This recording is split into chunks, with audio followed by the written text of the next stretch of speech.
AgileCast, a series of podcasts run by ZBA Agile Community of Consulting and Transformation, commonly referred to as ZACT.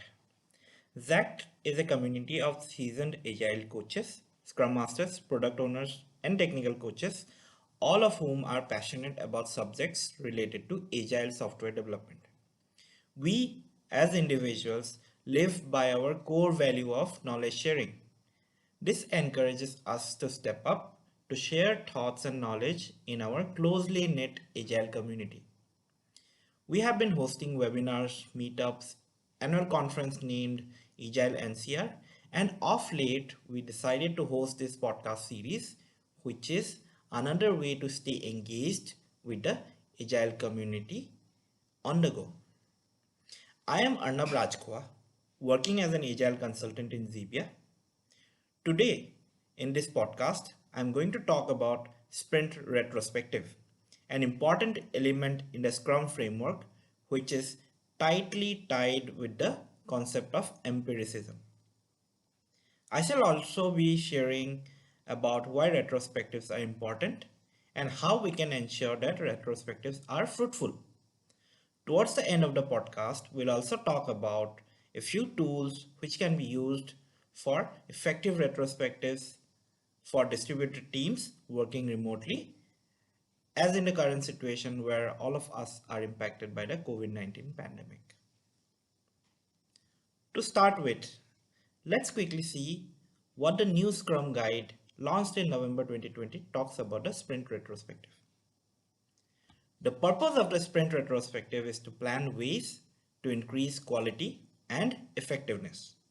The Scrum team inspects how the last sprint went with regards to individuals, interactions, processes, tools, and their definition of done. Inspected elements often vary with the domain of work. Assumptions that led them astray are identified and their origins explored.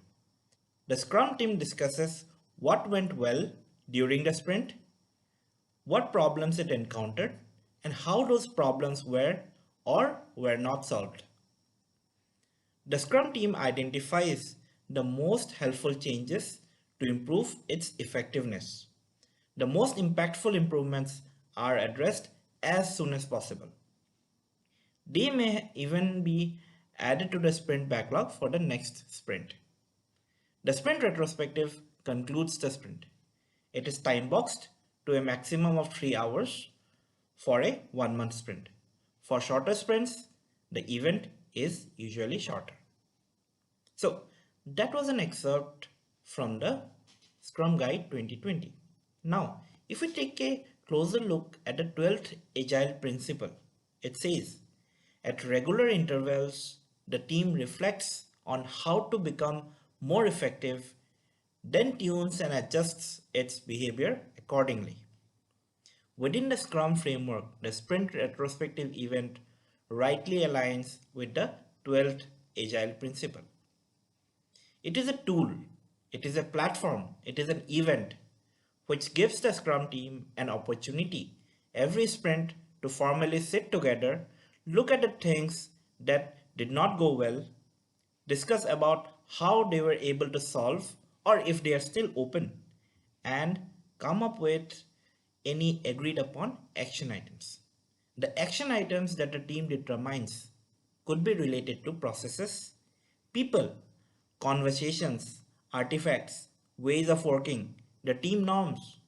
This could be related to the definition of done, the code review patterns, technical debts, any external dependencies as well, and many more. The team needs to agree upon prioritizing the action items so that they can be planned for completion. The most important action items are then planned to be worked on immediately in the next sprint and can be part of the sprint backlog. But why retrospectives? Okay, let's take a quick pause before we jump onto why retrospectives. I would like to refer to the book Agile Retrospectives, Making Good Teams Great by Dinah Larson and Esther Derby, from where most of my learning about retrospectives have come from. I would recommend all the listeners to go through the book for a deep and detailed understanding about retrospectives. The goal of a retrospective is to achieve actionable team learning. It is not just about improving the team's productivity, it is about giving the team an opportunity to try and learn something out. More importantly, new, which can lead to an improvement. So far, so good. But do the retrospectives always go that effective? I don't think so. Time and again, Scrum teams end up iterating and reiterating the same areas of improvement in the retrospectives. Let's discuss a few of the common anti-patterns of retrospectives. Retrospective disillusionment, where someone has the sense that retrospectives are a waste of time and don't want to show up to them. Second could be lack of follow-through of action items. If every retrospective led to actionable team learning that eventually led to productivity gains, the team would definitely show. Third could be not being cautious of who to invite to the retrospective. It is very crucial to think through who to invite based on the circumstances that we are facing, that the team is facing, so that people can be as open as possible and come up with actual action items which can lead to improvement. Another very common reason why retrospectives fail is that as soon as the next sprint starts, the Scrum team continues focusing on the development work and never focuses on other aspects, the action items planned out of the retros event. So is this the actual problem, or is it just a symptom of another problem? The actual problem here is that the improvements determined are not quite translated into action items which can be implemented. So how do we plan improvements to a sprint? In this case, a little training would also be required for the team so that they can make items actionable. So how do we plan improvements into a sprint? One simple and effective way would be to make improvements part of the backlog so that each item has an owner. Each item is time boxed. Each item reaches the definition of done. Most importantly, the item is always visible and the team can focus on getting it completed. So far, we have talked about to deal with the retrospective action items. But how can we make retrospectives better? How can we make the retrospective event better? As per the book Agile Retrospectives, we should follow the 5-step format for facilitating retrospectives. The 5 steps go like this. First, set the stage. Setting the stage helps people focus on the purpose of the retrospective, reviews the goal of the conversation, and creates the space where the participants feel comfortable discussing the topic at hand. Next step, gather data. At this point in the retrospective, we want to develop a shared understanding of what transpired during the last cycle. It is very important that everyone's perspective is given an opportunity to be brought forward and considered by the entire team. Third, generate insights. Now it is the time to ask why and begin to examine alternatives.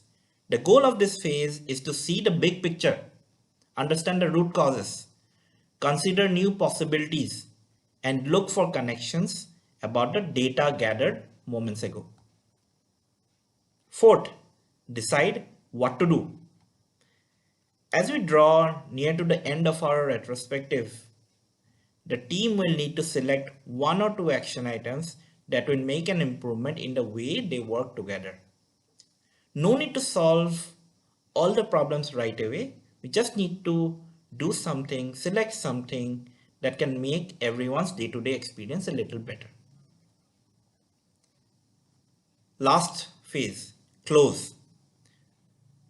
Provide a clear, crisp ending to the retrospective and use this time to ask the team how to make the next retrospective better.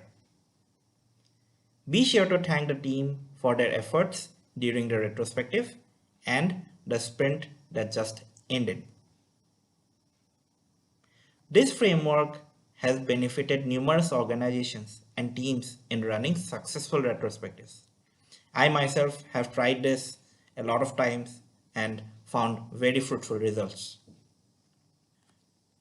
The most common and a very effective way of conducting retrospectives is to have a three-column board with the columns named as what went well, what did not go well, or what could have been improved. And the third is action items. It is a very good way to start with newer teams as it is very easy to understand and more generic for teams to come up with ideas. This can be done on a whiteboard if the team is in office, but for distributed teams, as in the current scenario, can be done on virtual boards as well using various software tools. There are a few different ways of doing a retrospective. 1. Start, stop, continue. This is a retrospective exercise that asks the team to share and discuss what the team would like to start, what they would like to stop, and what they would like to continue doing. Next could be glad, mad, sad. So this is a straightforward retrospective exercise that asks the team to identify and discuss what makes them glad, what makes them happy, what makes them mad, what makes them angry, and what makes them sad. Third could be good, bad, start, and stop. It is also a classic 4-panel retrospective board with categories of good, bad, start, and stop. This encourages a variety of ideas and action items. Fourth is the 4L retrospective. 4L stands for liked, learned, lacked, and longed for. This is a popular 4-panel retrospective that asks the team to feedback on the positives and negatives of a particular topic, an activity, or a time period. Here it can be a sprint. Fifth way is Starfish retrospective. Starfish is a great data gathering activity to foster the thinking around practices and the value the team gets from them. The board is split in 5 areas, namely keep doing, less of, more of, stop doing, and start doing. Keep doing refers to something the team is doing well and whose value you acknowledge. Less of is something already being done, you see some value but would rather cut down a little bit. More of is something already being done which you believe will bring more value if done even more. Stop doing. Something that is not adding value or even worse is getting on the way. Start doing.